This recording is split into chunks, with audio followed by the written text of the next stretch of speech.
There are still a number of food products for sale in German supermarkets that date back to the time when East Germany existed as a separate nation. I've been shopping again, and today I'm going to talk about 12 more brands, each with its own unique story. Coming up.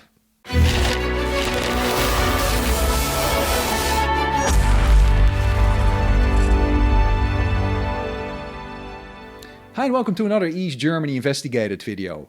3 years ago I made a video about a selection of products available in German supermarkets today that also existed in the days of the German Democratic Republic. Lots of you watched that video and many left comments. Some of you mentioned products that I missed and I really should have included, which is what motivated me to make this second video. In case you haven't watched the first one, you'll find the link in the description and also at the end of this video.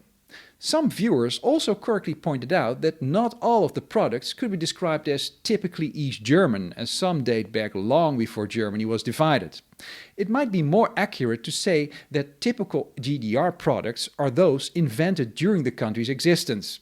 However, many people associate both categories with East Germany. The common denominator is that all the products shown in that video and in this one were produced in East Germany. And they still exist or have been revived. So for today I will present a dozen more products and telling you some interesting details about them, sometimes related to the specific circumstances of East Germany. Although the products I showed in the previous video are all available in the west of Germany as well, most of today's examples aren't. Here we go. The first product is Tempolinsen. Tempolinsen are dry lentils developed in the 1970s to make cooking quicker and easier for women in the GDR, most of whom had full-time jobs. The Tempo range also offered beans and peas. Their major advantage was that the pulses didn't need to be pre-soaked, which reduced cooking time to only 10 minutes.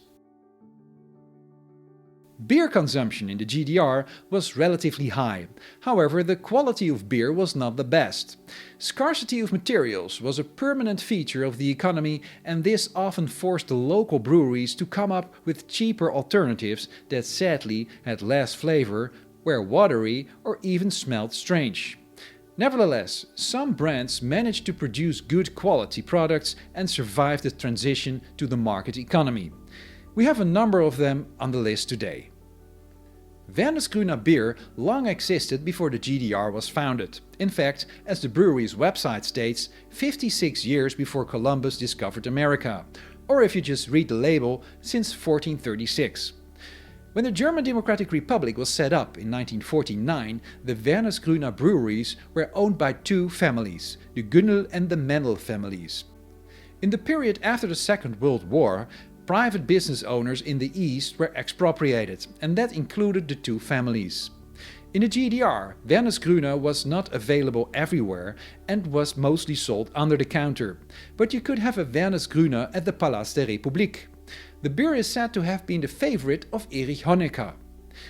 In 1994, Werder became a private company again. Today it is part of the Carlsberg Group, and Werder is still one of the most popular beers in Eastern Germany.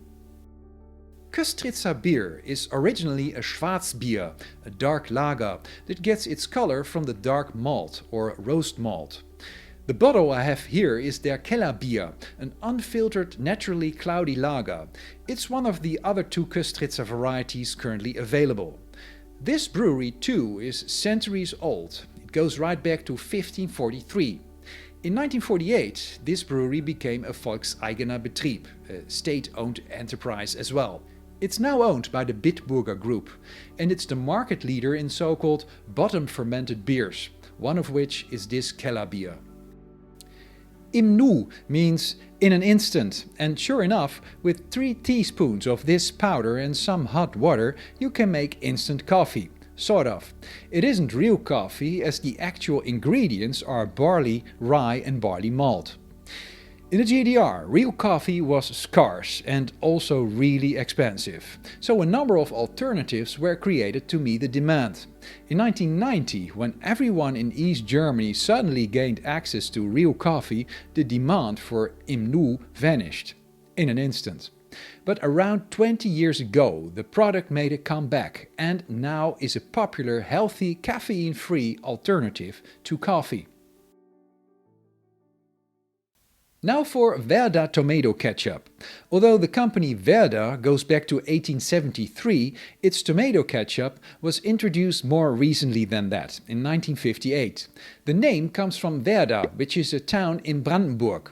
After reunification, the company went through hard times, but survived. And today, Werder ketchup is even market leader in Eastern Germany. Salmiak pastilles were invented by a German pharmacist in around 1900. I bought these salmiaks in a pharmacy, as I couldn't find them in ordinary supermarkets. The likely reason is that it is so-called Erwachsenenlakritz, licorice for adults. The concentration of ammonium chloride, a typical licorice ingredient, is above the level permitted in sweets for children.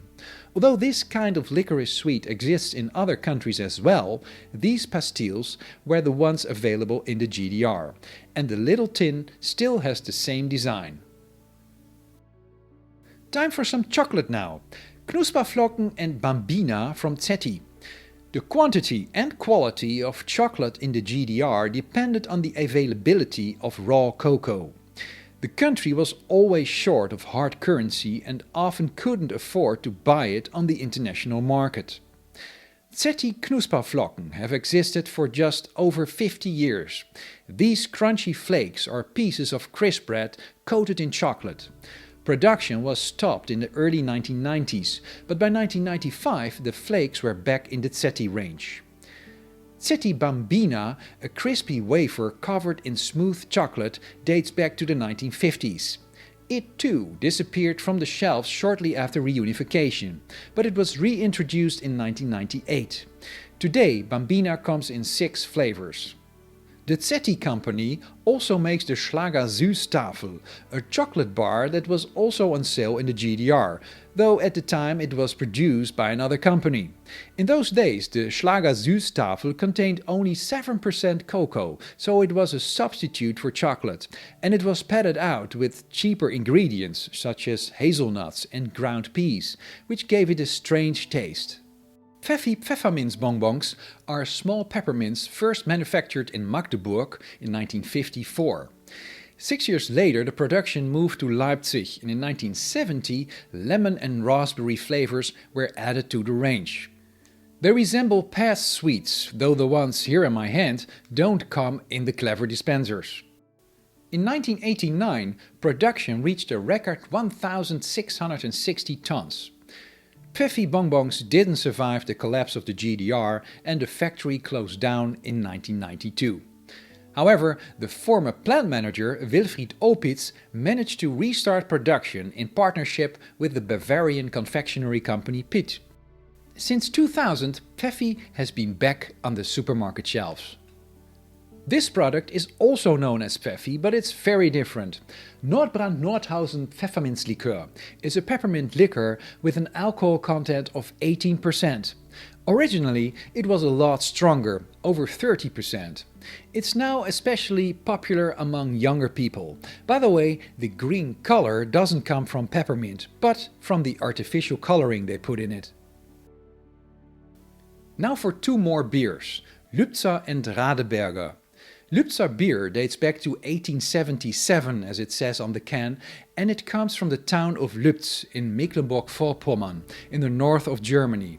Lübz is nowhere near the sea, but the logo is a lighthouse, and on this limited edition there is a picture of the island of Rügen, Germany's largest island, which is off the coast of Mecklenburg-Vorpommern. Lübzer beer is sold in bottles too, but I'm showing you the canned version for a reason.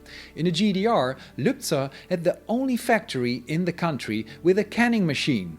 For those of you who want to learn German, that's Dosenabfüllanlage. The canned beer was only for export to West Germany, and in the East you could only get it in bottles. Speaking of canned beer, Egon Krenz, the leader of the GDR at the end of 1989, when the Berlin Wall crumbled, was once asked what he did on his free evenings. He said, "I do what everyone else does, sit on the sofa, watch TV and drink a can of beer." He imagined he was saying something quite normal, but it surprised almost everyone else. His can of beer definitely was no Lübzer, but a West German canned beer that he had purchased in the guarded Waldsiedlung, the elite housing area where he lived. Radeberger, the last beer for today, is also the most famous one. It has existed for over 150 years. During the GDR era, it was exported, and in the country itself it was hard to get hold of. It was available at international hotels, where ordinary citizens weren't allowed in. Radeberger claims to have been the first German brewery to produce beer exclusively in the Pilsner style that still exists today. If you check the bottle, you'll see that it mentions the King of Saxony. This goes back to the beginning of the 20th century, when King Friedrich August von Sachsen reigned from 1905 till 1918 as the last King of Saxony. Radeberger was the official purveyor of beer to the local court, and the brand is clearly still proud of that fact. Okay, and for everyone who is tired of listening to a lot of beer stories, here's a real classic, Vita Cola. There was no Coca-Cola and Pepsi in the GDR. In 1956, the GDR government decided they needed to provide a local alternative. A recipe was composed containing the special ingredient of vitamin C. Production started in 1958, and in the decades that followed, Vita Cola became immensely popular. In the 1960s, there were more than 100 bottling plants throughout the country. In the 1980s, more than 200. But unfortunately, as from 1990, people wanted Western brands and Vita Cola disappeared. But it came back in 1994 and has since regained its popularity. New flavors and sugar-free versions have been added to the range. And since 2024, Vita Cola has been available all over Germany. And while I was browsing the supermarket shelves, another product caught my eye. And when you see it, you'll understand why. Tomatensauce mit Jagdwurst, tomato sauce with pieces of a kind of spiced pork sausage, was a typical school meal in the GDR. The product clearly targets people from Eastern Germany, now in their 40s, 50s and 60s, who might buy it for nostalgic reasons, remembering their school days.